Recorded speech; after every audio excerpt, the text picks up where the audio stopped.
Hi, I'm Gina Salazar. Welcome back to the Better Arizona Show. Let's face it, our Arizona tap water doesn't taste good. When you add in all the chlorine and the hardness, nobody enjoys it. But most of us do need some sort of water system, and it's really confusing trying to decide the difference between all of them. That's why today we invited Derk Chamberlin. He is our water expert. And Derk, you're going to help solve some of that confusion. Thanks for being here. Thank you, Gina. Thank you. So they make so many different claims, and a lot of us have more than one system in our home. Maybe we even have different shower heads and things, as well as the RO and everything else. How do we know which one's best, and how can we condense all of this clutter? Okay, you're right, Gina. It is very confusing. But so let's talk about a couple of the things that you should look for in any water system that you need for your home. Number one, it should take the bad stuff out of all of your water. Second, make sure it gives you great tasting water at every faucet. Third, make sure it takes care of your hard water problems, so you're not scrubbing hard water deposits around fixtures and faucets. Make sure that it's low maintenance. And last, make sure that it doesn't waste a whole lot of water. So a lot of people have a water softener and an RO system maybe under their sink. How do those compare? You know what, let's start with water softeners. A lot of people don't realize it, but water softeners don't take the bad stuff out. So we're still showering in chlorine, and we're absorbing that through our skin.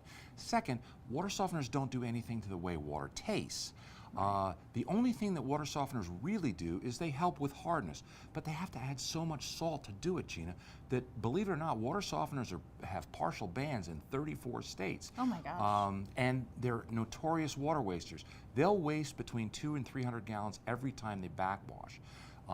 As far as reverse osmosis systems only treat the water at the kitchen sink. So we're still showering in chlorine. They're incredibly expensive to maintain. You have to change filters and membranes a couple of times a year.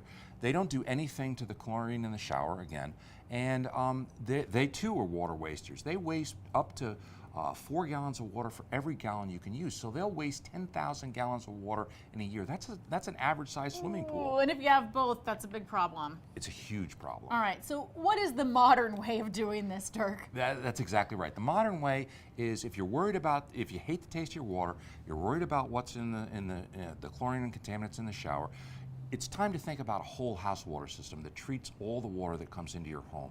And the best one I found is this one that I brought along from H20 Concepts. This is the only system you need. It gives you great tasting water at every faucet. It takes the chlorine and contaminants out in the shower so you're not bathing in, and it doesn't use salt, so your skin feels cleaner, not all slippery and slimy like when you bathe in softened water.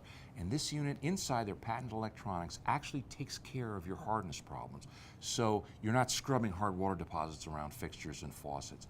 And Gina, once that's installed in your garage, you don't have to touch it for 10 years. There's no filters to change, no salt to add, nothing to do for that system for 10 years. Oh yeah, it's worth it. And Derk, you were saying they have a special offer right now. H20 Concepts does have a special going. If you're one of the first 20 callers and say you saw it on Better Arizona, they'll give you $400 off the purchase price. There's a $250 kick the salt manufacturer's rebate, free normal installation, and their financing package is available to fit any budget OAC, so there's no reason not to get great tasting water. Absolutely. And Derk, how does it taste? I brought along a little bit for you to taste. This is actually Phoenix tap water after it's been through one of those systems, so I want you to take a taste and see what you think. Oh yeah, that is good. Derk, thanks so much for being here today. Thank you, Gina. The Better Arizona Show will be right back.